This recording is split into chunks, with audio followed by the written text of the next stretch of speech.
야, 박연선, 아픈 척 그만하고 당장 사인해. 너 같은 거지는 내 앞에 방해한다고 하고 좀 시간 끌지 마! 남편은 산통으로 몸부림치는 아내의 불룩한 배 위에 이혼 서류를 집어던졌습니다. 시어머니는 피를 흘리는 며느리의 손을 잡아 끌어 서명하게 만들며 비웃었습니다. 위자료는 꿈도 꾸지 마. 몸만 나가. 알았지? 바닥에 쓰러져 죽어가는 아내에게 남편이 마지막으로 던진 건 고작 구겨진 10,000원짜리 2장이었습니다. 그렇게 7년간의 지옥 같은 결혼 생활이 억지로 끝나는 듯 했습니다. 하지만 그들은 꿈에도 몰랐습니다. 그들이 버린 며느리가 사실은 수조원을 가진 재벌그룹의 유일한 상속녀였다는 것을 가장 비참한 밤, 가장 화려한 복수가 펼쳐집니다. 사연 시작 전 무료로 누를 수 있는 구독과 좋아요 부탁드리며 진실의 사연 지금 시작합니다. 새벽 2시 장례식장 사무실은 형광등의 창백한 불빛 아래 차갑게 가라앉아 있었습니다. 빈소를 가득 채운 국화향 사이로 비릿한 소독약 냄새가 섞여 들었고 영정사진 속 어머니는 고단했던 삶을 내려놓은 듯 평온하게 미소 짓고 계셨습니다. 그 앞에서 상주 완장을 차지도 못한 채 무릎을 꿇고 있는 여자가 있었습니다. 9개월 만삭의 배가 바닥에 닿을 듯 말 듯 아슬아슬했고 딱딱한 방석이 무릎을 파고들어 시렸죠. 박연선, 올해 39. 마흔을 앞두고 어렵게 찾아온 아이를 품은 그녀의 배는 터질 듯 불러 있었지만 그녀를 지탱해 줄 사람은 아무도 없었습니다. 조문객이라곤 동네 노인정 할머니 서너 분이 전부였고 남편도 시댁 식구들도 3일 내내 코빼기조차 비치지 않았습니다. 산통이 몰려왔어요. 배가 돌처럼 굳어지며 숨이 막혔지만 연선은 이를 악물고 참았습니다. 지금은 저를 올려야 할 때였으니까요. 어머니의 마지막 밤이었으니까. 늦은 나이에 찾아온 임신인 만큼 몸은 하루가 다르게 버거웠습니다. 그녀는 차가운 바닥을 손으로 짚으며 어머니의 영정을 향해 마지막 절을 올렸습니다. 엄마, 죄송해요. 가는 길 외롭지 않게 해드리고 싶었는데 제가 너무 못났어요. 그때였습니다. 빈소의 문이 거칠게 열리며 차가운 바람이 휘몰아쳐 향부를 흔들었습니다. 이 밤중에 무슨 청승이야, 청승이. 귀청이 찢어지는 고함에 연선이 놀라 고개를 들었어요. 찬바람과 함께 들이닥친 이는 시어머니 장여사였습니다. 70살 나이가 믿기지 않을 만큼 화려한 화장에 진한 프랑스산 향수 냄새가 빈소의 향내를 단숨에 덮어버렸습니다. 그녀는 며느리의 부른 배나 사돈의 영정 따위는 안중에도 없다는 듯 명품 가방을 휘두르며 연선에게 다가왔습니다. 어머님, 오셨어요. 왔다 그래. 내가 이 새벽에 잠도 못 자고 여기를 왜 왔겠니? 너 우리 민석이 인생 망치려고 작정했지? 장여사의 앙칼진 목소리가 빈소를 쩌렁쩌렁 울렸습니다. 졸고 있던 조문객들이 놀라 눈을 비비며 쳐다보았지만 장여사는 아랑곳하지 않았습니다. 내일이 우리 민석이 교수 임용 최종 면접이야. 나이 42에 겨우 잡은 마지막 기회라고. 그런데 마누라라는 게 재수없게 장례식을 치르고 있어? 부정타게. 연선의 가슴이 철렁 내려앉았습니다. 남편 민석은 10년 넘게 시간 강사를 전전하고 있었습니다. 이번 임용이 그에게 얼마나 절박한지 알기에 연선은 친정어머니의 부고조차 제대로 알리지 못하고 숨죽여 장례를 치르던 중이었습니다. 어머님, 목소리 좀 낮춰주세요. 여기 빈소예요. 저희 엄마 마지막 가시는 길이에요. 빈소가 대수야? 산 사람 인생이 먼저지. 이 나이에 죽으면 천수 다 산 거지. 근데 뭘 이렇게 호들갑이야? 그리고 솔직히 말해서 너희 친정 볼 게 뭐 있니? 너 이 장례식 부조금 챙기려고 쇼하는 거 아니야? 장 여사는 조문객들을 향해 고개를 돌리며 마치 연선이 사기극이라도 벌이는 양 목소리를 높였습니다. 장 여사의 날카로운 목소리가 빈소 구석구석을 찔렀죠. 여러분, 속지 마세요. 이 집안 땡전 한 푼 없는 거지 집안이에요. 돈 뜯어내려고 돌아가신 노인네 핑계대는 거라고요. 참담함에 연선의 얼굴이 백지장처럼 하얗게 질렸습니다. 해명하려 입을 떼려는 순간 뱃속에서 무언가 툭 하고 끊어지는 파열음이 들렸습니다. 동시에 뜨거운 액체가 다리 사이로 왈칵 쏟아져 내렸습니다. 양수였습니다. 극심한 산통이 허리를 덮쳤습니다. 연선은 비명을 지르며 차가운 대리석 바닥에 주저앉았고 엉덩이에 닿는 순간 소름이 쫙 돋았습니다. 아, 어머니, 아기가 나와요.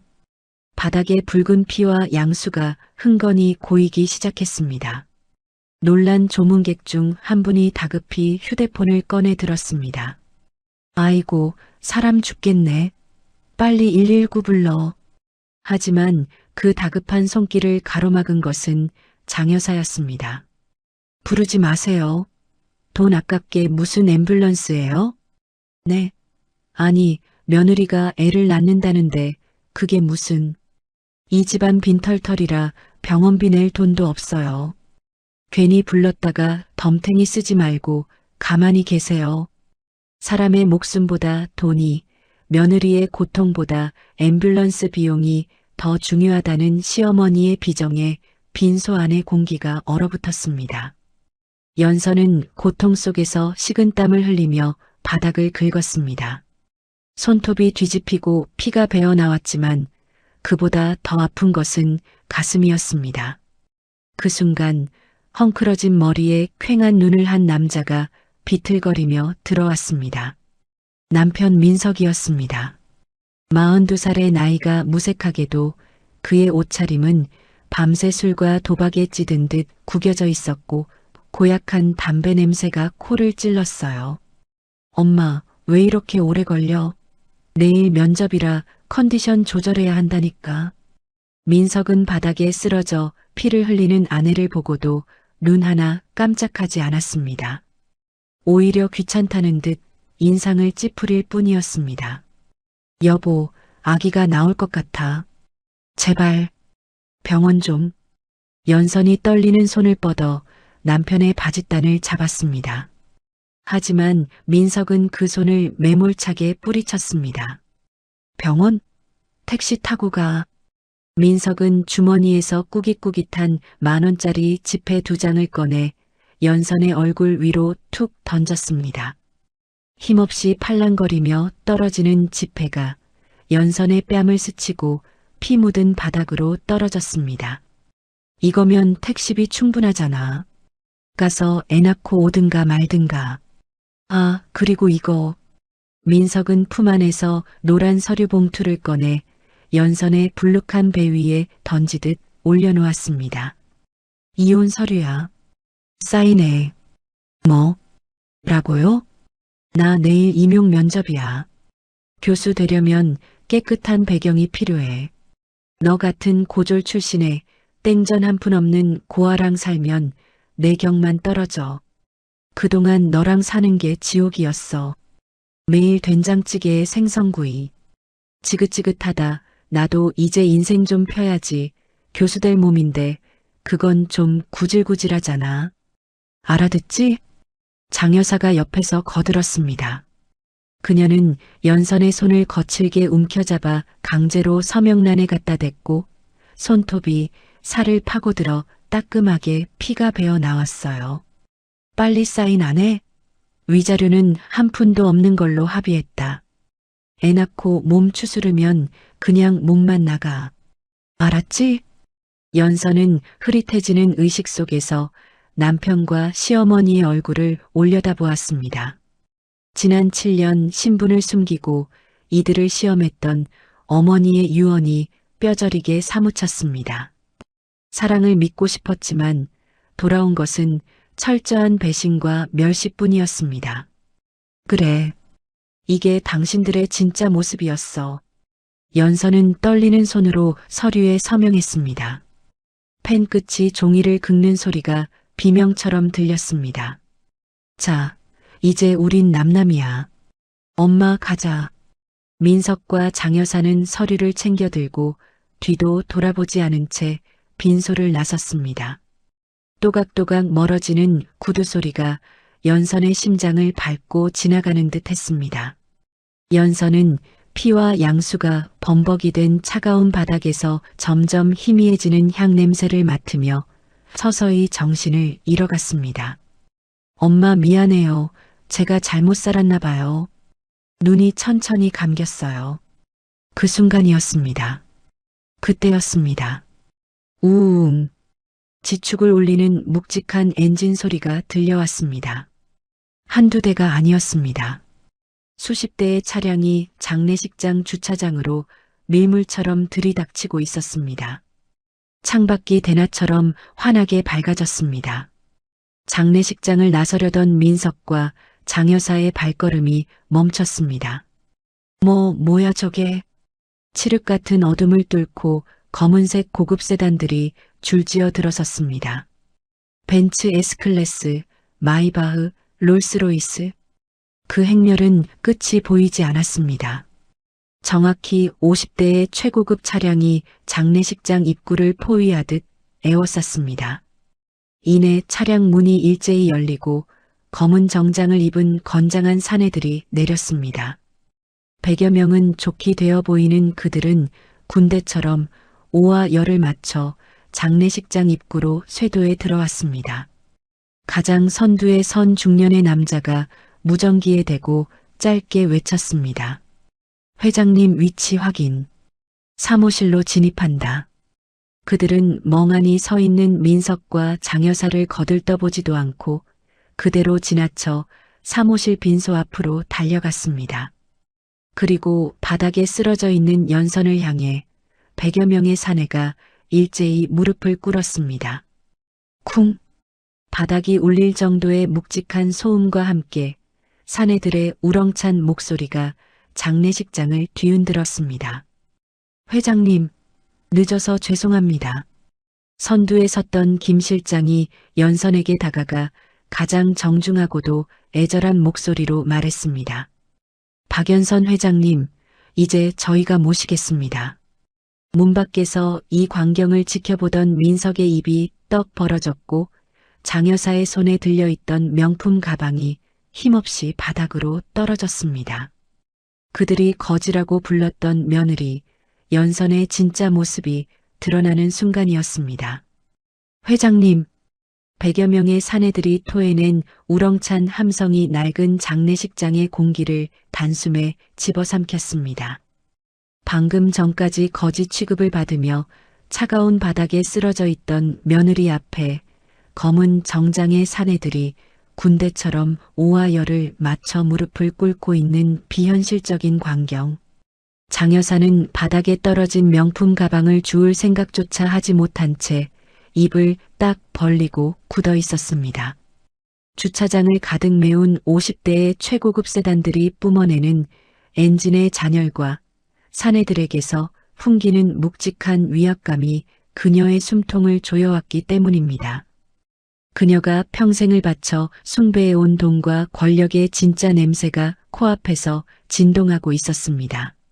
민석 역시 마찬가지였습니다. 교수 임용의 목을 매며 그토록 사회적 지위에 집착해온 그에게 눈앞의 광경은 단순한 놀라움을 넘어선 공포였습니다. 엄마, 저게 다 뭐야? 저 차들 번호판 좀 봐. 전부 1번 아니면 0번이야. 민석이 떨리는 손으로 어머니의 옷자락을 잡았습니다. 그때 연선을 향해 고개를 숙이고 있던 김 실장이 천천히 몸을 일으켰습니다.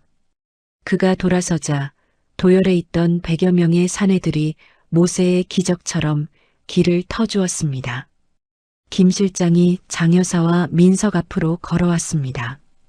그의 구두가 시멘트 바닥을 밟는 소리조차 군더더기 없이 정제되어 있었고 그 차가운 눈빛은 마치 벌레를 보는 듯 했습니다. 누구신데 남의 장례식장에서 행패해요? 장 여사가 짐짓 큰 소리를 쳤지만 이미 그녀의 목소리는 꼬리를 내린 개처럼 떨리고 있었습니다. 김 실장은 대답 대신 품 안에서 명함 한 장을 꺼내 장 여사에게 건넸습니다. 두 손으로 공손히 건네는 태도였지만 그 기세는 빙하처럼 서늘했습니다. 장 여사는 홀린 듯 명함을 받아들었습니다. 최고급 수입지에 금박으로 새겨진 글자가 가로등 불빛 아래 번쩍였습니다. 반들반들한 고급 용지에서 은은한 종이 냄새가 풍겼습니다. 신화그룹 비서실장 김철수. 신화 그룹? 장 여사의 눈이 휘둥그레졌습니다. 대한민국 사람이라면 모를 리 없는 재계 서열 5위의 거대 기업. 백화점, 건설, 호텔, 병원까지 거느린 그 신화그룹이었습니다. 잘못 찾아오신 거 아니에요? 우린 그런 대기업이랑 아무 상관없는데. 상관이 왜 없습니까? 김 실장의 입가에 비릿한 미소가 스쳤습니다. 그는 손을 들어 장례식장 2층 난간을 가리켰습니다. 저분을 모르십니까? 김 실장이 손뼉을 한번 탁 쳤습니다. 그의 손짓에 맞춰 2층 난간에서 대기하고 있던 수행원들이 거대한 검은 천을 아래로 툭 떨어뜨렸습니다. 차르륵 묵직한 천이 펼쳐지는 소리가 허공을 갈랐습니다. 폭 10m, 길이 5m는 좋게 되어 보이는 대형 현수막이었습니다. 박정희 신화그룹 명예회장 연결식. 현수막 속의 인물은 방금 전까지 장 여사가 가난한 노인네라며 조롱했던 연선의 친정어머니 박정희 여사였습니다. 영정사진 속 온화한 미소는 그대로였지만 그 아래 적힌 직함이 주는 무게감은 천지 차이였습니다. 박정희라면 그 신화그룹 창업주? 민석이 비명을 지르며 뒷걸음질 쳤습니다. 스마트폰을 꺼내 검색하는 그의 손가락이 덜덜 떨렸습니다. 화면에 뜬 기사는 민석의 심장을 먹게 하기에 충분했습니다. 재계의 큰 별지다. 박정희 회장 별세. 유일한 상속녀 행방묘연. 신화그룹 자산 총액 5조 8천억 원. 상속세만 3조 예상. 5조 8천억? 민석의 입에서 바람 빠지는 소리가 났습니다. 그가 평생을 시간 강사로 일하며 벌어도 만져보지 못할 천문학적인 숫자였습니다. 로또 1등에 수천 번 당첨되어야 겨우 흉내라도 낼 수 있는 금액이었습니다. 거짓말. 거짓말이야. 우리 며느리는 유니클로 세일할 때만 옷 사입는 구두쇠였어. 콩나물값 100원 깎으려고 시장 바닥에서 실랑이 하던 애라고. 장 여사가 악을 썼습니다. 자신이 지난 3년간 며느리에게 퍼부었던 모욕과 멸시가 실은 대한민국 최고의 재벌에게 행한 것이었다는 사실을 인정할 수 없었기 때문입니다. 김 실장이 낮은 목소리로 설명을 덧붙였습니다.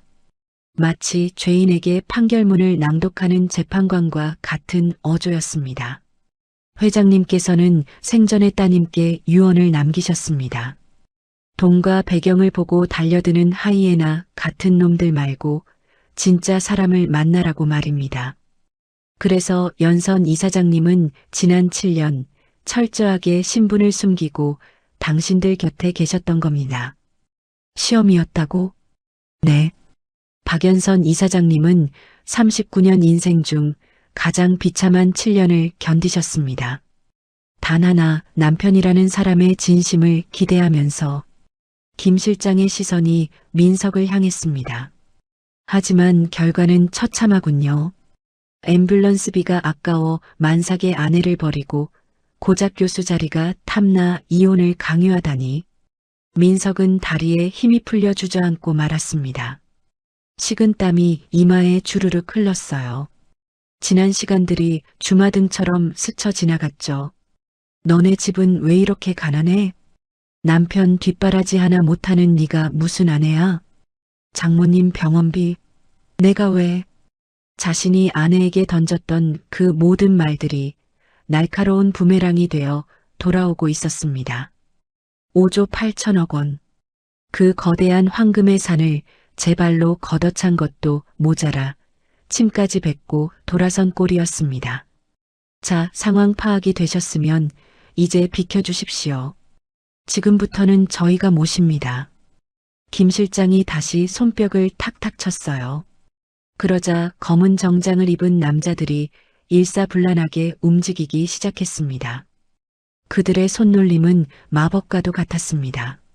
초라했던 빈소의 국화들이 순식간에 치워지고 사람 키만한 거대한 최고급 근조 화환들이 들이닥치기 시작했습니다.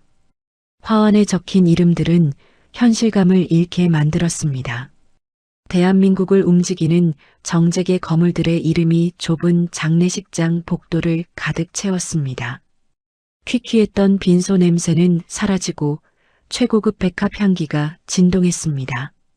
호텔 출장 뷔페팀이 도착해 랍스터와 한정식 코스 요리를 깔기 시작했습니다. 불과 20분 만에 동네 장례식장 사무실은 대한민국 VIP 연결식장으로 탈바꿈했습니다. 고급 정장을 입은 사람들이 줄지어 들어오기 시작했습니다.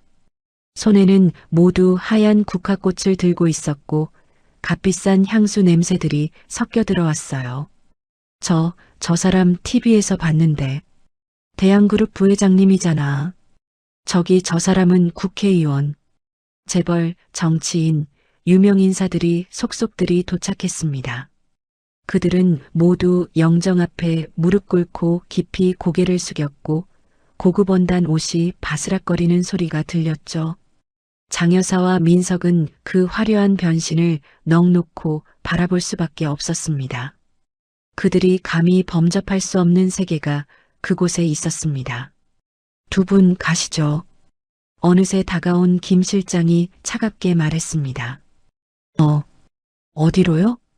병원으로 가셔야죠. 이사장님께서 출산 중이십니다. 아니, 우리는 이혼 서류에 사인도 했고, 이제 남남인데 내가 거길 왜 가요? 민석이 기어 들어가는 목소리로 변명했지만 김 실장은 단호했습니다. 아직 법적으로 정리되지 않았습니다. 무엇보다 당신들이 버린 그 아이가 태어나는 순간을 두 눈으로 똑똑히 지켜보셔야 합니다. 그래야 후회도 더 뼈저리게 하실 테니까요. 김 실장의 눈짓에 경호원들이 장여사와 민석의 양팔을 붙잡았습니다. 이거 놓으라고. 두 사람은 반항해 보았지만 역부족이었습니다. 그들은 짐짝처럼 들려 대기하고 있던 검은색 승합차에 태워졌습니다. 장여사는 차창 밖으로 멀어지는 자신의 구형 아반떼 승용차를 바라보았습니다. 그리고 지금 자신이 타고 있는 최고급 가죽 시트의 감촉을 느꼈습니다. 차는 부드럽게 미끄러지듯 출발했습니다. 목적지는 강남 신화 메디컬 센터. 그곳에는 그들이 상상조차 하지 못한 더 큰 충격과 되돌릴 수 없는 파국이 기다리고 있었습니다. 민석은 떨리는 손으로 얼굴을 감싸쥐었습니다. 어둠 속에서 그의 흐느낌이 새어나왔지만 그를 동정하는 이는 아무도 없었습니다. 지옥 같던 새벽은 끝났지만 그들에게는 진짜 지옥이 시작되고 있었습니다. 신화 메디컬 센터 35층 VIP 상담실의 공기는 무거웠습니다. 통유리창 너머로는 화려한 강남의 야경이 보석처럼 빛나고 있었지만 방 안에 갇힌 장여사와 민석에게는 그 불빛조차 시린 칼날처럼 느껴졌습니다. 장여사는 최고급 이탈리아 가죽 소파에 앉아 있었지만 마치 가시방석에 앉은 듯 안절부절 못했습니다. 그녀의 시선은 쉴 새 없이 불안하게 흔들렸습니다. 방금 전 1층 로비에서 보았던 병원 의료진들의 90도 폴더 인사, 그리고 병원장실 옆에 떡하니 붙어있던 이사장 박연선이라는 황금색 명패가 뇌리에서 떠나지 않았기 때문입니다. 엄마, 우리 이제 어떡해? 민석이 마른 침을 삼키며 물었습니다. 42살의 나이가 무색하게도 그의 얼굴은 겁에 질린 어린아이 같았습니다. 그때 묵직한 마호간이 문이 열리고 김 실장이 들어왔습니다. 그의 손에는 두툼한 서류 가방이 들려 있었습니다. 그는 감정 없는 눈으로 두 사람을 한번 훑어본 뒤 테이블 맞은편에 앉았습니다. 가죽 가방을 여는 지익하는 소리가 유난히 크게 정적을 갈랐습니다. 두 분 피곤하시겠지만 정산할 게 남았습니다. 저 정산이라니요? 무슨? 장 여사가 떨리는 목소리로 물었습니다. 김 실장은 대답 대신 서류 뭉치를 꺼내 테이블 위에 쿵 하고 내려놓았습니다. 그 묵직한 소리에 민석의 어깨가 움찔했습니다. 먼저 부동산부터 짚고 넘어가죠. 김 실장이 첫 번째 서류를 펼쳐 장 여사 앞으로 밀었습니다. 누렇게 바랜 옛날 등기부 등본이었습니다. 지금 살고 계신 압구정동 현대아파트 기억하십니까? 그야 우리 남편이 30년 전에 마련해준 게 아니라 빌린 겁니다. 김 실장의 차가운 정정에 장 여사의 눈이 커졌습니다. 그게 무슨 소리예요? 30년 전 당신 남편분께서 사업자금이 급해 사채를 쓰셨죠. 그때 그 채권을 인수한 게 바로 저희 신화파이낸스였습니다. 당시 박정희 회장님께서는 담보로 잡힌 그 아파트를 경매로 넘기는 대신 당신 가족이 계속 살 수 있게 배려해 주셨습니다. 딱 하나 무상거주 약정서만 쓰고요. 김 실장이 또 다른 서류를 꺼내 보였습니다. 꼬불꼬불한 글씨체로 적힌 30년 전의 계약서. 맨 아래에는 장 여사의 도장이 선명하게 찍혀 있었습니다. 기억 안 나십니까? 아파트 명의는 신화그룹으로 하되 거주는 보장한다. 단 신화그룹 일가에게 해를 끼칠 시 즉시 퇴거하고 그동안의 임대료를 소급하여 배상한다. 장 여사의 얼굴이 흙빛으로 변했습니다. 당신은 까맣게 잊고 사셨겠죠. 30년 동안 강남 한복판 그 비싼 아파트에서 관리비 한 푼 안 내고 내 집인 양 떵떵거리고 사셨으니까요. 김 실장은 계산기를 꺼내 들었습니다. 딱, 딱, 딱. 건조한 버튼 누르는 소리가 상담실을 채웠습니다. 강남 아파트 30년 월세, 그리고 연체 이자. 복리로 계산했습니다. 그가 계산기를 장 여사 눈앞에 들이밀었습니다. 액정 화면에 뜬 숫자는 비현실적이었습니다. 18억 2,400만 원. 18억? 민석이 비명을 질렀습니다. 말도 안 돼. 우리가 30년 전에 빌린 돈은 고작 2억이었어. 복리의 마법을 모르시는군요. 전직 시간 강사님. 30년 동안 남의 집에 공짜로 살면서 그 집 주인의 딸을 거지라고 부르며 하녀처럼 부려먹은 대가치고는 싸다고 생각지 않으십니까? 장 여사는 소파 등받이에 힘없이 기대며 숨을 헐떡였습니다. 평생을 아끼고 아껴 명품 가방 몇 개 산 게 전부인데 하루아침에 18억이라는 빚더미에 앉게 된 것입니다. 하지만 이건 시작일 뿐입니다. 김 실장은 멈추지 않았습니다. 두 번째 서류 뭉치가 테이블 위에 펼쳐졌습니다. 이번에는 사진들이었습니다. 연선이 만삭의 몸으로 찬물에 손을 담그고 김장을 하는 모습, 민석이 술에 취해 연선에게 잿더리를 던지는 모습, 장 여사가 며느리의 머리채를 잡고 흔다는 모습, 지난 3년간 연선이 몰래 설치해둔 CCTV 영상 캡처본들이었습니다. 이사장님께서는 이 모든 걸 기록하셨습니다. 왜냐고요? 어머니의 유언도 있었지만 언젠가 태어날 아이에게 아빠와 할머니가 어떤 사람인지 알려주기 위해서였죠. 김 실장이 사진 한 장을 집어들었습니다. 바로 몇 시간 전 장례식장 바닥에 피를 흘리며 쓰러진 연선을 뒤로하고 민석이 이혼 서류를 던지는 장면이었습니다. 이건 특수폭행, 유기, 학대, 그리고 명예훼손입니다. 변호사팀 검토 결과 형사처벌 시 최소 징역 3년입니다. 징역? 감옥을 간다고? 장 여사가 사시나무 떨듯 떨기 시작했습니다. 민석 역시 입술이 파랗게 질려 아무 말도 하지 못했습니다. 교수 임용은커녕 전과자가 되어 사회에서 매장당할 위기였습니다. 선택지를 드리겠습니다. 김 실장이 마지막 서류 봉투를 꺼냈습니다. 이혼 합의서입니다. 민석이 황급히 고개를 들었습니다. 이미 장례식장에서 사인했잖아요. 그건 무효입니다. 강압에 의한 것이었으니까요. 이건 이사장님께서 새로 작성하신 겁니다. 조건이 좀 다릅니다. 김 실장이 합의서 내용을 읊어 내려갔습니다.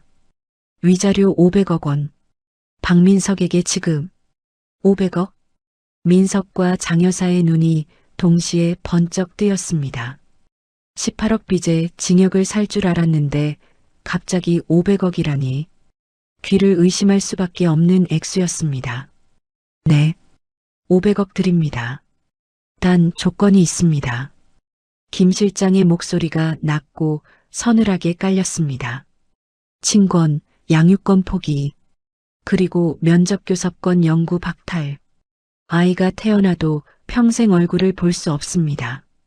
아이 근처 100m 이내 접근 금지. 만약 이를 어길 시 위자료의 3배를 배상한다. 즉, 아이를 돈 500억에 팔라는 소리였습니다. 방 안에는 무거운 침묵이 흘렀습니다. 막 태어날 자신의 핏줄입니다.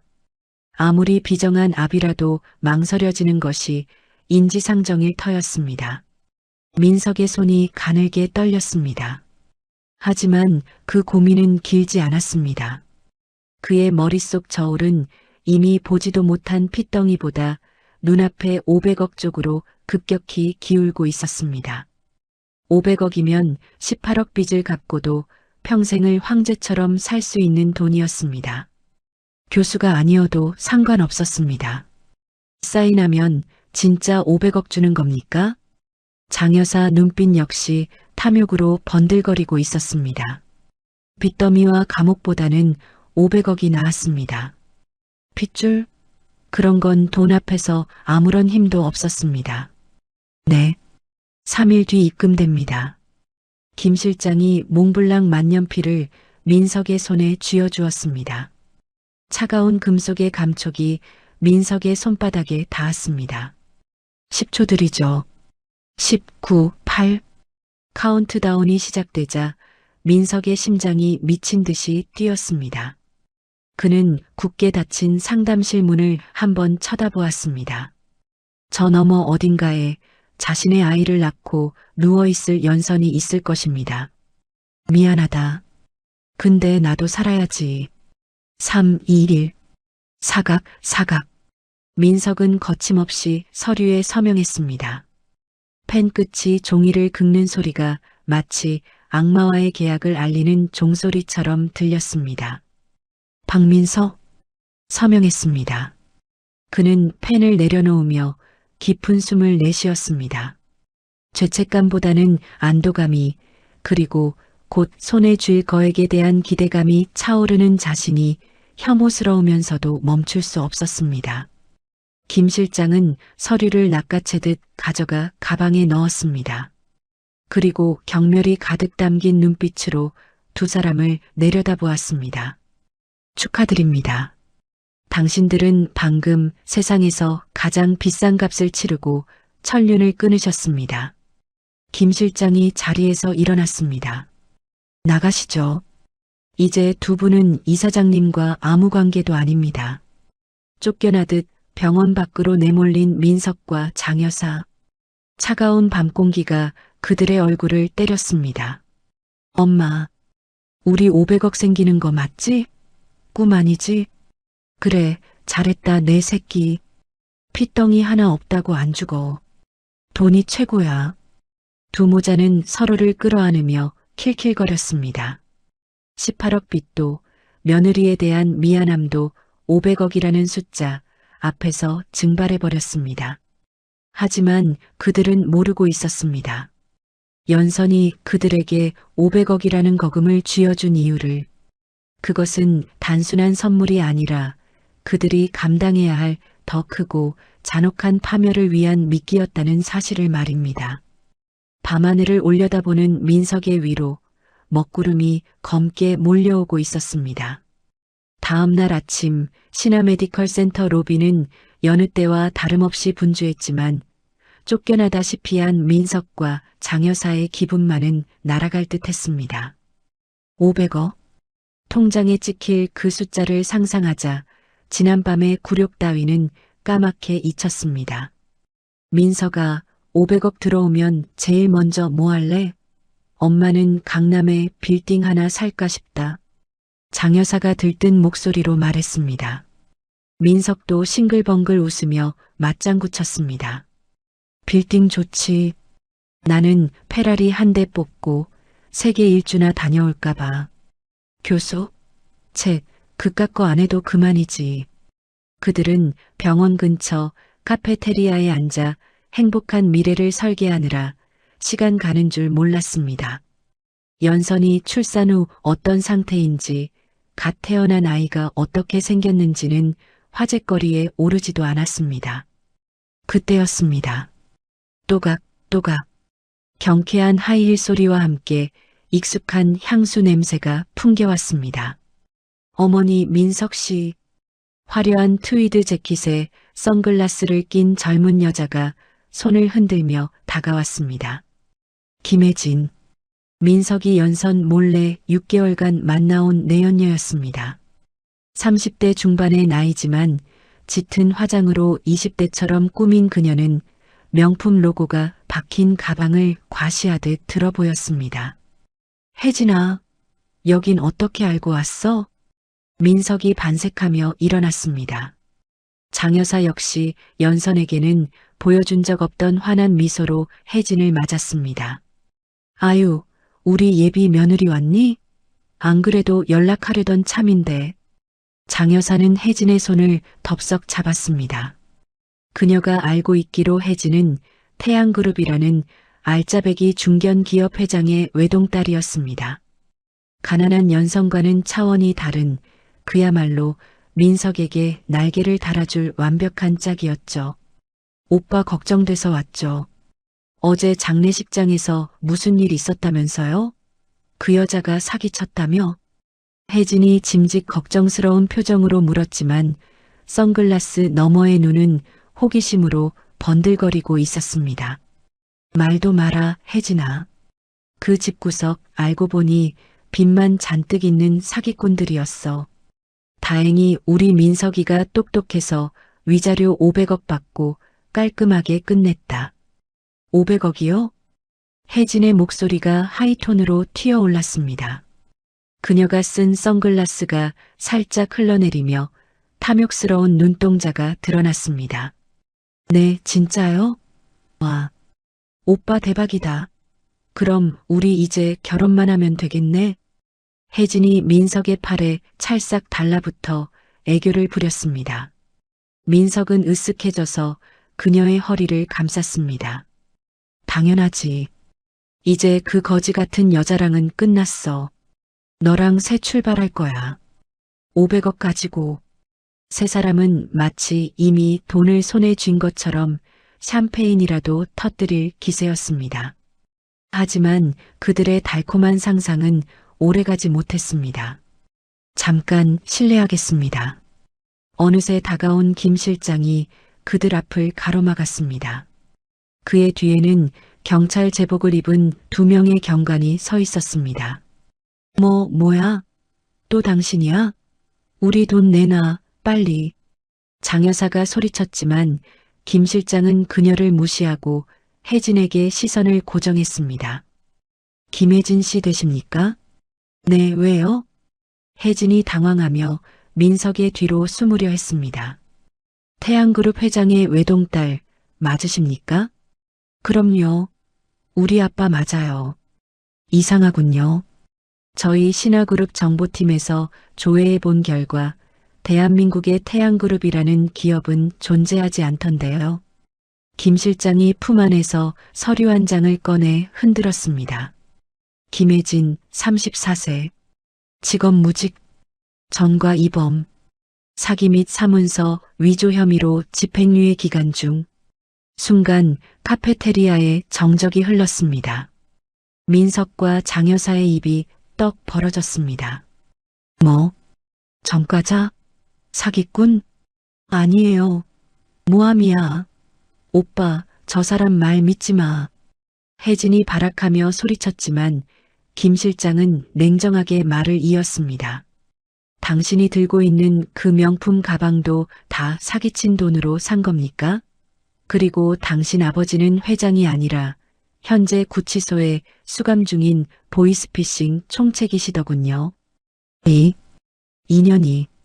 장 여사가 부들부들 떨며 혜진의 머리채를 잡으려 들었습니다. 네가 감히 우릴 속여? 내가 너한테 갖다 바친 돈이 얼만데. 아, 이거 나요. 할망구야, 내가 돈 좀 있다고 알랑방구 낄 땐 언제고 왜 이래? 혜진이 장 여사를 거칠게 밀치며 본색을 드러냈습니다. 박민석, 너도 똑같아. 교수 하더니 시간 강사 나부랭이 주제에 500억?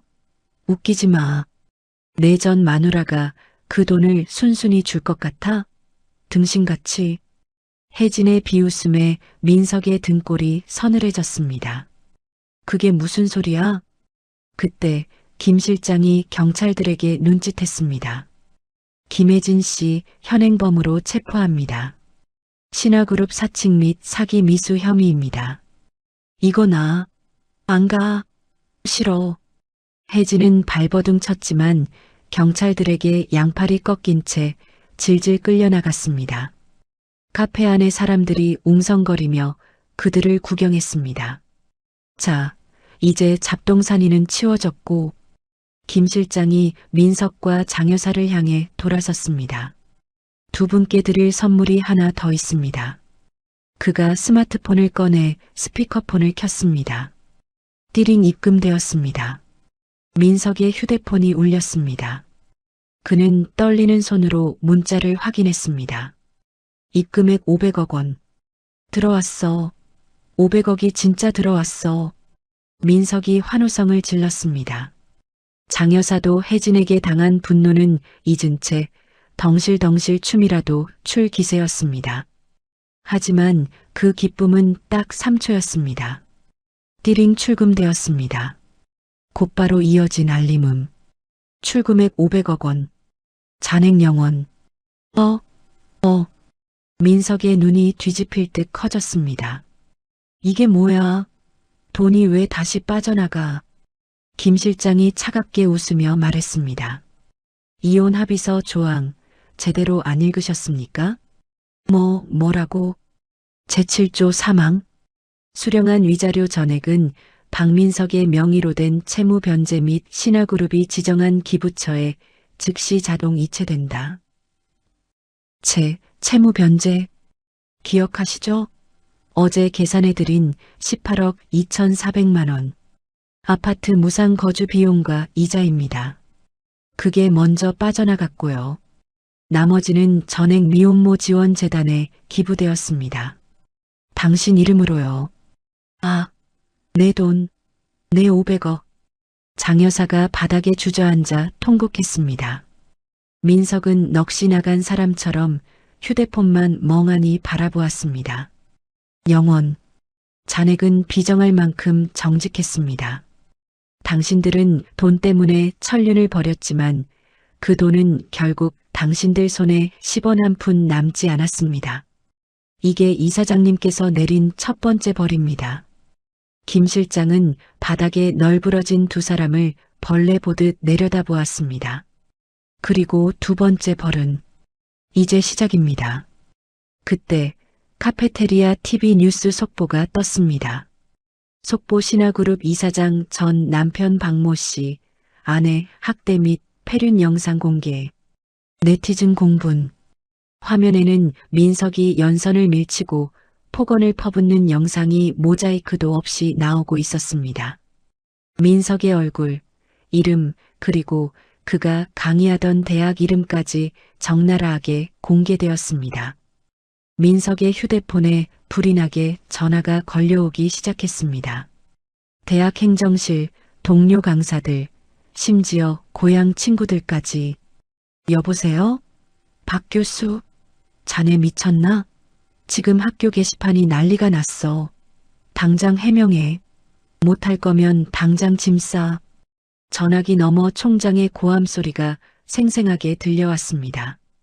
아, 안 돼. 내 교수 자리. 민석은 바닥에 엎드려 오열했습니다. 돈도 명예도 가족도 사랑이라 믿었던 내연녀도 모든 것이 신기루처럼 사라져버렸습니다. 남은 것은 전 국민적인 비난과 평생 갚아도 못 갚을 마음의 빚뿐이었습니다. 김 실장은 그들을 뒤로하고 병원 로비를 걸어나갔습니다. 그의 뒷모습은 한치의 흐트러짐도 없었습니다. 무너진 모래성 위에서 두 모자의 뒤늦은 후회만이 공허하게 울려 퍼졌습니다. 검은색 벤츠가 미끄러지듯 지하 주차장을 빠져나와 신화 메디컬 센터 VIP 병동 입구에 멈춰 섰습니다. 극심한 산통으로 이미 의식이 반쯤 끊어진 연선은 의료진들에 의해 신속하게 35층으로 옮겨졌습니다. 이사장님, 걱정 마십시오. 대한민국 최고의 의료진이 대기 중입니다. 김태준 병원장의 다급하면서도 결의에 찬 목소리가 들려왔습니다. 수술실 앞에는 이미 산부인과, 마취과, 소아과, 전문의 등 20명이 넘는 의료진이 도열해 있었습니다. 그들은 카트에 실려 들어가는 연선을 향해 90도로 허리를 숙였습니다. 차가운 수술실 공기가 뺨에 닿자 연선은 희미하게 눈을 떴습니다. 눈부신 무영등 불빛 아래 그녀는 본능적으로 배를 감싸쥐었습니다. 아가야, 엄마가 지켜줄게. 이제 아무도 우릴 무시하지 못해. 마취가스가 주입되고 연선의 의식이 깊은 수면 아래로 가라앉았습니다. 얼마나 시간이 흘렀을까. 으앙, 으앙. 세상을 깨우는 힘찬 울음소리가 고요한 병실을 갈랐습니다. 연선이 무거운 눈꺼풀을 들어 올렸을 때 창밖에는 이미 어둠이 내리고 강남의 화려한 야경이 별처럼 빛나고 있었습니다. 정신이 드십니까? 이사장님. 간호사가 조심스럽게 다가와 갓 태어난 아기를 연선의 품에 안겨주었습니다. 3.2kg의 건강한 여자아이. 아직 핏기가 채 가시지 않은 붉은 얼굴이었지만 오밀조밀한 이목구비가 연선을 꼭 닮아 있었습니다. 서연아. 연선의 눈에서 뜨거운 눈물이 주르륵 흘러내렸습니다. 지난 10개월 시댁의 구박과 남편의 냉대 속에서도 이 작은 생명 하나를 지키기 위해 버텨온 시간들이 주마등처럼 스쳐 지나갔습니다. 아기의 작고 따뜻한 손이 연선의 검지를 꽉 움켜쥐었습니다. 그 악력은 마치 엄마 고생했어라고 위로하는 듯 했습니다. 그때 병실 밖에서 소란스러운 소리가 들려왔습니다. 비켜. 나 남편이야. 내 아내랑 내 딸 보러 왔다고. 민석이었습니다. 500억을 날리고 학교와 사회에서 매장당할 위기에 처한 그가 마지막 동아줄이라도 잡기 위해 병원으로 쳐들어온 것입니다. 들여보내세요. 연선이 낮지만 단호한 목소리로 말했습니다. 김 실장이 고개를 끄덕이자 경호원들이 막고 있던 문이 열리고 민석이 헐레벌떡 들어왔습니다. 그의 몰골은 처참했습니다. 어제까지만 해도 빳빳했던 양복은 구겨져 있었고 하루 사이에 10년은 늙은 듯 얼굴이 퀭했습니다. 그는 연선이 누워있는 침대와 그 품에 안긴 아기를 보자마자 바닥에 무릎을 꿇었습니다. 여보, 연선아. 민석이 침대 맡을 잡고 오열하기 시작했습니다. 내가 내가 미쳤었나 봐. 어머니가 시켜서 어쩔 수 없었어. 너도 알잖아. 내가 거절 못하는 거. 나 정말 너랑 우리 아기 버릴 생각 없었어. 진짜야. 조금 전까지 500억 위자료를 챙겨 혜진과 도망갈 꿈을 꾸었던 남자의 입에서 나올 말은 아니었습니다. 연서는 차갑게 식은 눈으로 남편을 내려다보았습니다. 그래서 다시 시작하자. 응? 우리 서연이. 그래, 내 딸 서연이한테도 아빠가 필요하잖아. 내가 진짜 잘할게. 죽을 때까지 너랑 서연이만 위해 살게. 제발 한 번만 용서해줘. 민석이 연선의 손을 잡으려 손을 뻗었습니다. 하지만 연선은 아기를 감싸 안으며 몸을 돌렸습니다. 김 실장님. 연선의 부름에 김 실장이 즉시 아이패드 화면을 민석의 눈앞에 들이밀었습니다. 이거 기억하시죠? 화면에는 어제 민석이 사인했던 이혼 합의서와 친권 포기 각서가 떠 있었습니다. 위자료 500억 원 수령 즉시 친권 및 양육권을 포기하며 향후 아이에 대한 어떠한 권리도 주장하지 않는다. 돈 500억에 딸을 판 건 당신이에요. 박민석 씨.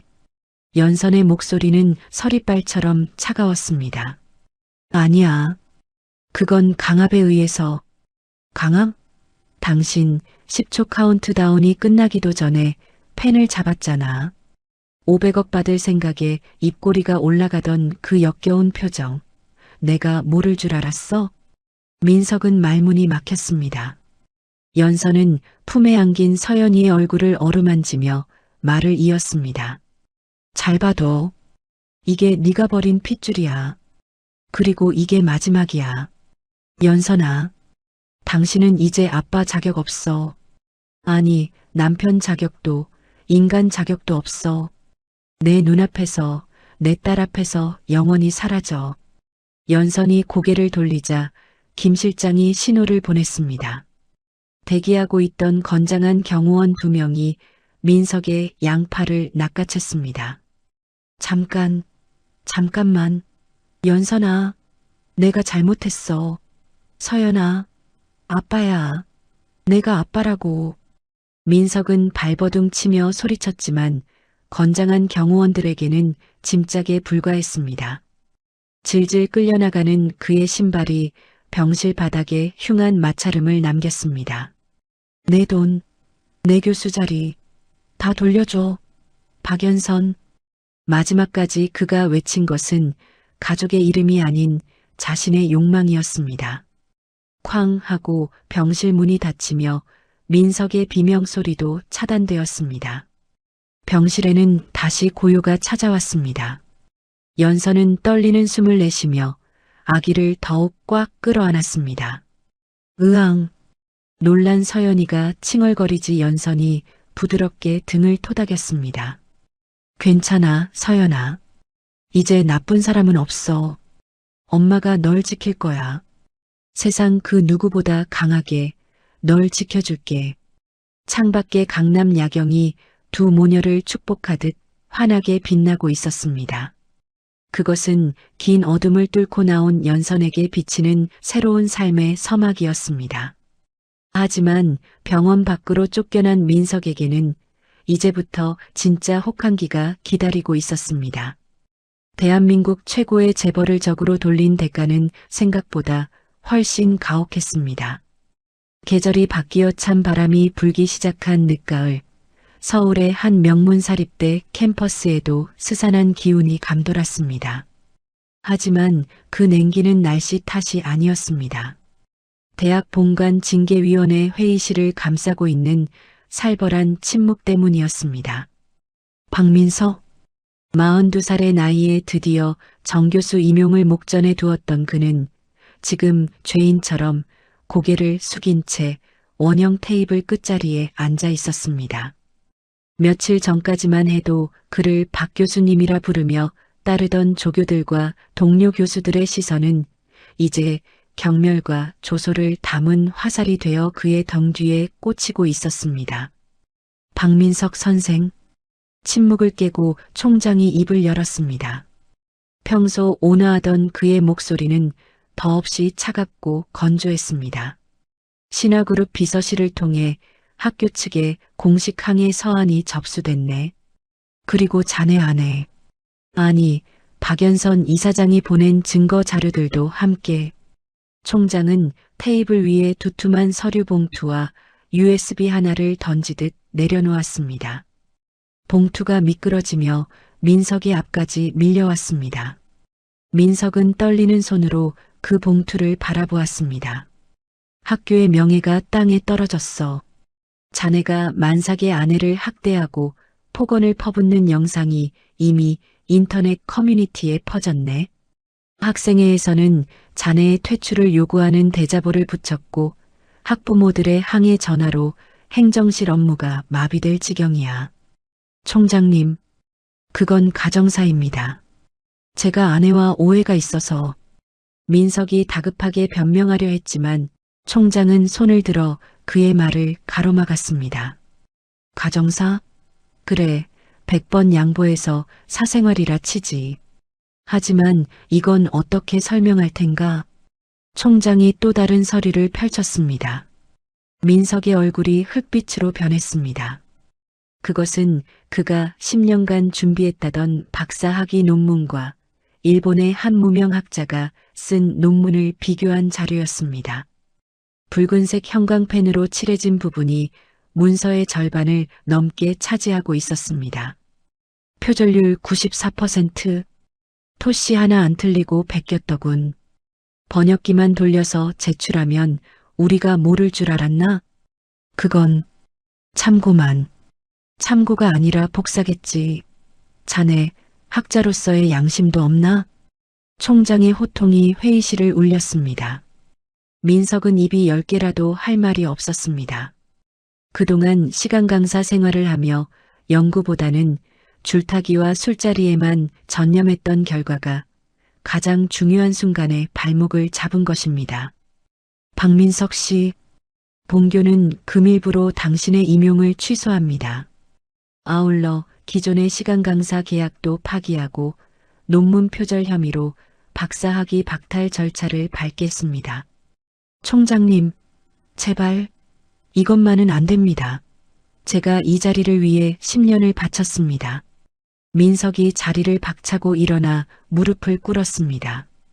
500억도 잃고 가족도 잃은 그에게 교수 직함은 마지막 남은 자존심이자 생명줄이었습니다. 이것마저 잃으면 그는 정말 아무것도 아닌 중년의 백수가 될 뿐이었습니다. 나가보게. 더 추해지기 전에. 총장은 냉정하게 돌아앉았습니다. 경비원들이 들어와 울부짖는 민석의 양팔을 잡고 끌어냈습니다. 총장님, 한 번만 봐주십시오. 총장님, 복도 끝까지 울려 퍼지는 그의 절규는 공허했습니다. 닫힌 문 뒤로 남은 것은 완벽한 파멸뿐이었습니다. 같은 시각 서울중앙지방법원 417호 법정. 방청석은 취재진과 시민들로 발 디딜 틈이 없었습니다. 재벌가 며느리 학대 사건이라는 자극적인 타이틀은 대중의 공분을 사기에 충분했습니다. 피고인 장미숙, 입장하십시오. 법정 경위의 호명에 피고인석으로 들어서는 여자는 더 이상 화려한 명품과 짙은 화장으로 치장했던 장 여사가 아니었습니다. 며칠간 구치소 생활로 인해 헝클어진 머리, 화장기 없는 푸석한 얼굴, 그리고 옥색 수의를 입은 초라한 60대 노인일 뿐이었습니다. 그녀는 고개를 푹 숙인 채 피고인석에 앉았습니다. 방청석 곳곳에서 저 여자가 그 시어머니야? 어떻게 며느리한테 그럴 수가 있어라는 수군거림이 들려왔습니다. 피고인은 지난 3년간 피해자 박연선에게 지속적인 폭언과 폭행을 가했고 만삭의 몸으로 친정어머니 상을 치르는 피해자에게 폐륜적인 언동을 서슴지 않았습니다. 또한 금전적 이득을 위해 피해자를 협박하고 유기했습니다. 검사가 낭독하는 공소사실 하나하나가 장 여사의 가슴을 비수처럼 찔렀습니다. 대형 스크린에는 그녀가 며느리의 뺨을 때리고 거지 같은 년이라 욕하는 영상이 증거물로 재생되었습니다. 법정 안은 순식간에 탄식과 야유로 뒤덮였습니다. 판사는 안경 너머로 장 여사를 엄하게 꾸짖었습니다. 피고인은 며느리가 재벌이라는 사실을 몰랐을 때는 학대하다가 정체가 밝혀지자 돈을 요구했습니다. 이는 인간의 존엄성을 짓밟는 중대한 범죄입니다. 반성의 기미가 보이지 않고 죄질이 매우 불량합니다. 장 여사는 떨리는 목소리로 선처를 호소했습니다. 판사님, 제가 잘못했습니다. 죽을 죄를 지었습니다. 며느리가 그렇게 대단한 집 딸인 줄 몰랐습니다. 그녀의 변명은 오히려 판사의 심기를 건드렸습니다. 대단한 집 딸이 아니면 그렇게 대해도 된다는 뜻입니까? 판사의 일갈에 장 여사는 입을 다물었습니다. 주문합니다. 피고인 장미숙을 징역 2년에 처한다. 아울러 피해자에게 위자료 3억 원을 배상하라. 징역? 2년? 판결이 떨어지자 장 여사는 그 자리에 주저앉아 오열했습니다. 안 돼. 내가 감옥이라니. 내 아들. 민서가 엄마 좀 살려다오. 하지만 그녀를 구해줄 아들 민석은 지금 학교에서 쫓겨나 거리를 헤매고 있었습니다. 교도관들이 장 여사를 일으켜 세워 구치감으로 끌고 갔습니다. 그녀가 평생 며느리에게 씌웠던 지옥이라는 굴레가 이제는 그녀 자신을 가두는 진짜 감옥이 되어 돌아온 것입니다. 신화그룹 본사 회장실. 통유리창 너머로 붉게 물든 노을을 바라보던 연서는 김 실장의 보고를 조용히 듣고 있었습니다. 박민석 씨는 교수 임용 취소 및 박사 학위 박탈, 장미숙 씨는 징역 2년 실형 확정되었습니다. 김 실장의 보고는 건조했지만 그 안에 담긴 무게는 결코 가볍지 않았습니다. 7년이라는 긴 시간 동안 그녀를 괴롭혔던 악연의 고리가 드디어 끊어지는 순간이었습니다. 그렇군요. 연서는 담담하게 대답했습니다. 복수의 희열 같은 것은 없었습니다. 그저 골맞던 상처를 도려낸 뒤에 쓰라림과 후련함이 교차할 뿐이었습니다. 이사장님 괜찮으십니까? 네. 이제 정말 끝났네요. 연서는 책상 위에 놓인 액자를 바라보았습니다. 방실방실 웃고 있는 100일 된 서연이의 사진이었습니다. 이제 저는 엄마로서 그리고 기업가로서의 삶만 생각할 겁니다. 과거의 찌꺼기는 오늘로 다 태워버렸으니까요. 연선의 눈빛은 그 어느 때보다 단단하고 맑았습니다. 그녀는 창밖으로 지는 해를 배웅하며 다가올 내일의 태양을 기다리고 있었습니다. 그것은 완벽한 승리이자 새로운 시작이었습니다. 계절은 어느덧 한 바퀴를 돌아 다시 겨울이 찾아왔습니다. 지난 1년 연선의 삶은 완벽해 보였습니다. 신화그룹 회장으로서 탁월한 경영 능력을 발휘하며 그룹 매출을 사상 최대치로 끌어올렸고 재계에서 가장 존경받는 여성 리더로 우뚝 섰습니다. 시댁의 그늘에서 벗어난 그녀의 얼굴에는 기쁨과 여유가 흘렀습니다. 하지만 신은 그녀에게 온전한 행복을 허락하지 않으려는 듯 했습니다. 늦은 오후 신화메디컬센터 10층 소아혈액 종양과 진료실. 연서는 품에 안긴 15달 된 딸 서연이를 얼으며 초조하게 입술을 깨물고 있었습니다. 최근 들어 아이는 이유 없이 고열에 시달렸고 몸 곳곳에 멍이 들곤 했습니다. 단순한 감기 몸살이길 바랐지만 정밀 검사 결과를 들고 들어온 주치의의 표정은 어두웠습니다. 이사장님, 마음의 준비를 하시고 들으셔야겠습니다. 정민호 과장의 무거운 목소리가 진료실의 공기를 짓눌렀습니다. 서연 양, 급성 림프 구성 백혈병입니다. 네, 백혈병이요? 연선의 세상이 일순간 멈췄습니다. 40이라는 늦은 나이에 목숨과 맞바꾸며 낳은 아이였습니다. 눈에 넣어도 아프지 않을 이 작은 생명에게 암이라니.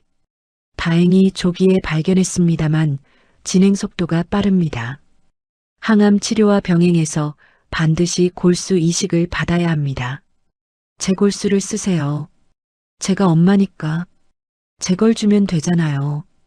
연선이 아이를 으스러져라 끌어안으며 외쳤습니다. 하지만 주치의는 안타까운 듯 고개를 저었습니다. 검사 결과 이 사장님과 서연 양의 조직 적합성 항원 HLA 일치하지 않습니다. 부모 자식 간이라도 일치할 확률은 50% 미만입니다. 그럼 어떡해요? 우리 서연이 이대로 죽게 둬요? 연선의 눈에서 왈칵 눈물이 쏟아졌습니다. 대한민국 최고의 부자면 뭐하고 병원 이사장이면 뭐한단 말입니까? 내 딸 하나 살릴 수 없는데. 친부, 아버님을 찾으셔야 합니다. 형제자매가 없는 경우 친부와의 일치 확률에 기대를 걸어보는 수밖에 없습니다. 친부, 박민서? 그 이름이 나오는 순간 연선의 가슴이 철렁 내려앉았습니다.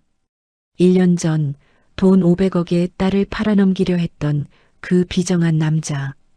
다시는 보고 싶지 않았던 그 사람을 찾아야만 했습니다. 그날 밤 신화그룹 회장실. 김 실장이 보고를 위해 들어왔습니다. 그의 표정은 곤혹스러워 보였습니다. 이 사장님, 박민석 씨의 소재를 파악했습니다. 어디 있나요? 아직도 혜진인가 하는 그 여자랑 사나요? 아닙니다. 서울역 뒤편 쪽방촌에 있습니다. 쪽방촌이요? 김 실장이 건넨 사진 속 남자는 충격적이었습니다. 불과 1년 전 말끔한 양복을 입고 거들먹거리던 교수의 모습은 온데간데 없었습니다. 덥수룩하게 자란 수염대에 쩐 점퍼, 초점 없는 눈동자. 그는 영락없는 노숙자의 몰골로 무료 급식 소줄에 서 있었습니다. 교수 임용 취소 후 학계에서 완전히 매장당했습니다. 게다가 신화그룹 블랙리스트에 올라 그 어떤 기업에도 취업하지 못했고요. 가지고 있던 돈은 사기당하고 빚쟁이들에게 쫓기다 결국 저곳까지 흘러들어간 것 같습니다. 연선은 사진 속 남자를 물끄러미 내려다보았습니다. 한때는 사랑했고 한때는 증오했던 남자의 몰락. 하지만 지금 그녀에게 필요한 것은 동정도 복수의 쾌감도 아니었습니다. 오직 딸을 살릴 골수뿐이었습니다. 그 사람 데려오세요. 당장. 다음 날 오후 신화 메디컬 센터 VIP 병동 휴게실. 깨끗한 환자복으로 갈아입은 민석이 조심스럽게 들어왔습니다. 김 실장의 손에 이끌려 씻고 면도까지 마쳤지만 1년이라는 노숙 생활이 남긴 패배감과 위축된 어깨는 감출 수 없었습니다.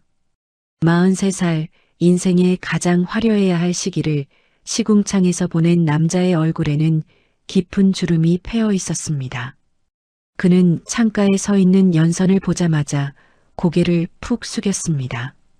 감히 쳐다볼 수도 없는 너무나 높고 먼 곳에 있는 사람이 되어버린 전 아내였습니다. 연선아 나왔어.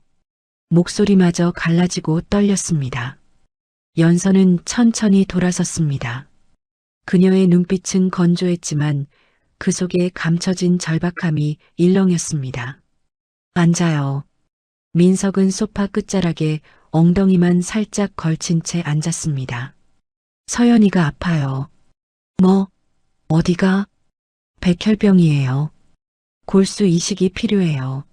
내가 안 맞아서 당신을 불렀어요. 민석의 눈이 크게 흔들렸습니다. 서연이가 백혈병?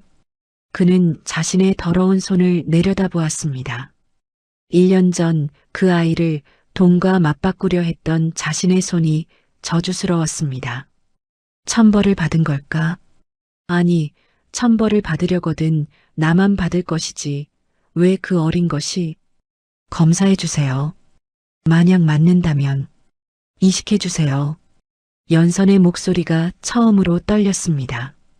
그것은 회장의 명령이 아니라 엄마의 애원이었습니다. 민석은 벌떡 일어나 무릎을 꿇었습니다. 할게.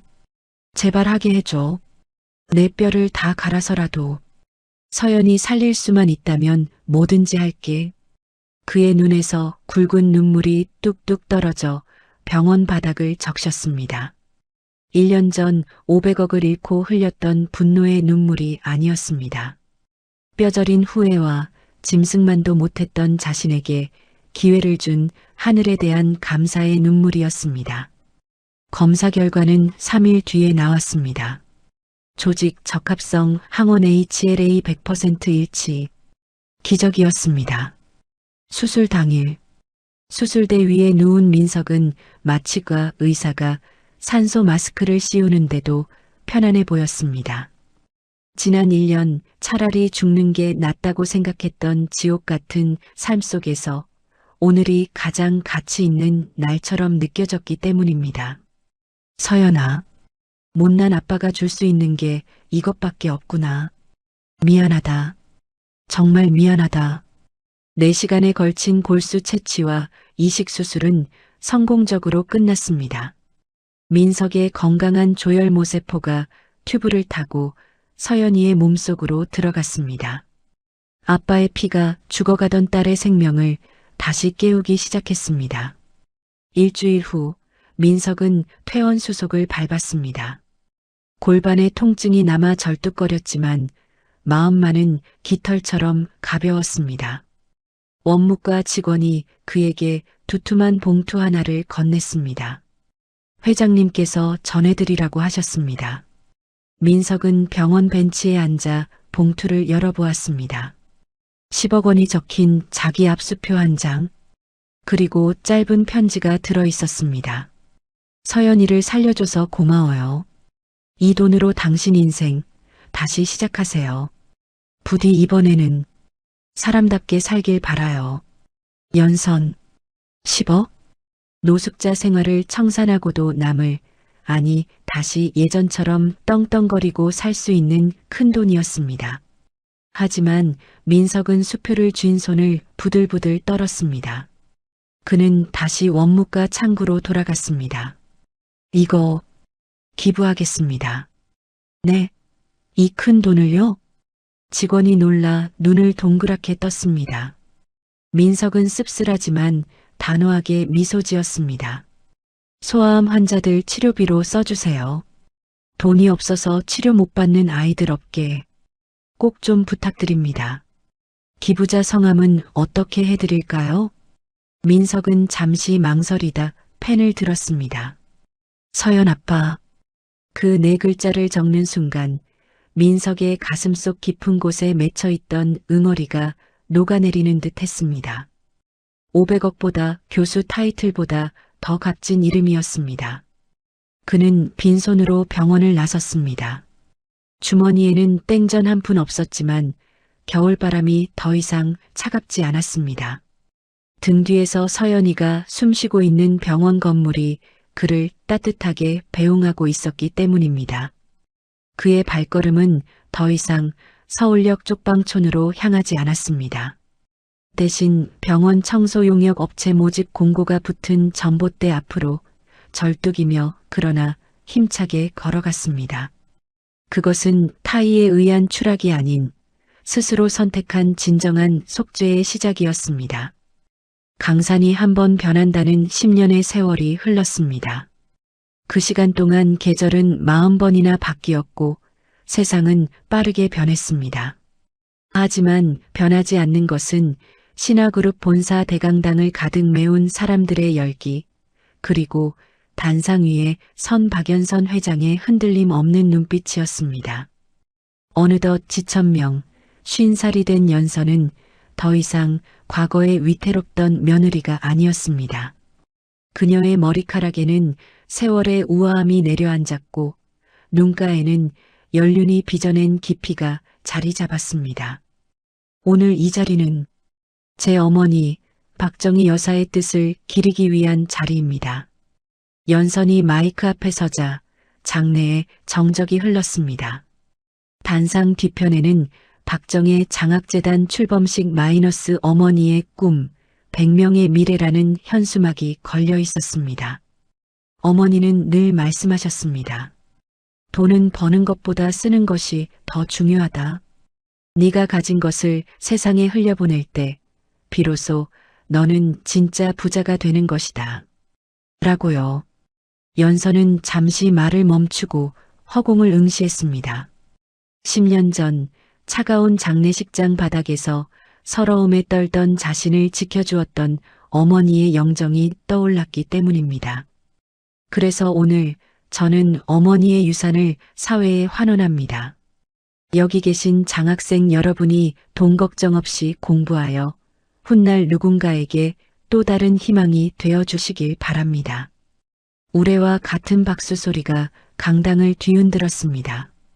그것은 단순한 의례적인 박수가 아니라 지난 10년간 기업을 이끌며 노블레스 오블리주를 실천해 온 그녀의 삶에 대한 찬사였습니다. 행사가 끝난 뒤 회장실로 돌아온 연선에게 김 실장이 다가왔습니다. 그 역시 이제는 희끗희끗한 흰머리가 성성한 노신사가 되어 있었습니다. 회장님, 창립기념일 특별사면 및 포상 명단입니다. 수고하셨어요. 연선이 결제 서류를 넘기던 손을 멈췄습니다. 서류 한 구석에 익숙한 이름이 보였기 때문입니다. 신화메디컬센터 미화팀 반장 박민석 근속 10년, 모범 사원. 연선은 말없이 그 이름을 내려다보았습니다. 지난 10년, 하루도 빠짐없이 제일 먼저 출근해서 병원 로비를 닦았다고 합니다. 월급의 절반은 익명으로 소아암 병동에 기부했고요. 김 실장의 보고는 담담했습니다. 한 번도 저나 서연이를 찾지 않았나요? 네. 먼발치에서 서연 양이 진료받으러 오는 모습만 지켜봤을 뿐 단 한 번도 나선 적 없습니다. 주제를 안다며 그저 병원에 있을 수 있게 해준 것만으로도 감사하다고 하더군요. 연선은 창밖으로 시선을 돌렸습니다. 500억을 줘도 딸을 팔았던 남자가 10년간 묵묵히 바닥을 닦으며 속죄하고 있었습니다. 시간은 사람을 늙게도 하지만 때로는 사람을 진짜 사람으로 만들기도 하는 모양이었습니다. 내일, 서연이 정기 검진 날이죠? 네, 그렇습니다. 내일은 제가 직접 데려가겠습니다. 다음 날 오후 신화메디컬센터 소아청소년과 병동. 어느새 초등학교 4학년이 된 11살 서연이는 또래보다 키가 크고 밝은 아이로 자랐습니다. 한때 백혈병으로 사경을 헤맸던 아이라고는 믿기지 않을 만큼 건강한 모습이었습니다. 엄마, 오늘 검사 끝나고 맛있는 거 사주는 거 알지? 그럼 우리 딸 먹고 싶은 거 다 사줘야지. 연서는 서연이의 손을 꼭 잡고 복도를 걸었습니다. 그때였습니다. 복도 끝에서 익숙한 뒷모습이 보였습니다. 낙지만 깨끗하게 다려입은 작업복, 한쪽 다리를 살짝 절뚝이며 대걸레질을 하는 중년의 남자. 박민석이었습니다. 53의 나이 고단한 삶이 내려앉아 늙고 초라해졌지만 바닥을 닦는 그의 손길만은 정성스럽고 경건해 보였습니다. 연선이 걸음을 멈추자 인기척을 느낀 민석이 고개를 들었습니다. 두 사람의 시선이 10년 만에 허공에서 얽혔습니다. 민석의 눈이 크게 흔들렸습니다. 당황한 듯 모자를 깊게 눌렀으며 황급히 자리를 피하려 했습니다. 자신의 초라한 모습이 행여나 딸에게 부끄러움이 될까 저어하는 몸짓이었습니다. 잠시만요. 연선의 목소리가 그를 붙잡았습니다. 민석은 얼어붙은 듯 멈춰섰습니다. 연선은 서연이의 어깨를 감싸며 민석 앞으로 다가갔습니다. 서연아, 인사드려. 이 병원에서 제일 부지런하고 고마운 분이셔. 서연이는 맑은 눈으로 민석을 올려다보았습니다. 자신의 생명을 구해준 골수 기증자이자 생부라는 사실을 모르는 아이는 그저 해맑게 배꼽 인사를 했습니다. 안녕하세요. 아저씨, 수고 많으십니다. 민석의 눈시울이 붉어졌습니다. 주름진 눈가에 물기가 차올랐습니다. 떨리는 손을 옷자락에 문질러 닦은 그는 차마 아이를 만지지는 못하고 허리 숙여 인사했습니다. 아이고, 예쁘게 컸구나. 정말 건강하게 잘 컸어. 목이 메어나오는 갈라진 목소리. 그것은 10년의 그리움과 미안함이 응축된 고백이었습니다. 고맙습니다. 연선이 민석을 향해 말했습니다. 서연이를 살려줘서 고맙고, 지난 10년 약속 지켜줘서 고마워요. 당신 덕분에 우리 딸이 이렇게 건강해요. 그 말 한마디에 민석은 무너져 내릴 듯한 표정을 지었습니다. 평생을 짊어지고 왔던 죄책감의 멍해가 조금은 가벼워지는 순간이었습니다. 아닙니다. 제가 감사합니다. 이렇게 잘 키워주셔서. 민석은 흐르는 눈물을 감추려 고개를 숙였습니다. 연선은 조용히 서연이의 손을 이끌고 돌아섰습니다. 뒤돌아보는 연선의 눈에도 옅은 물기가 서려 있었습니다.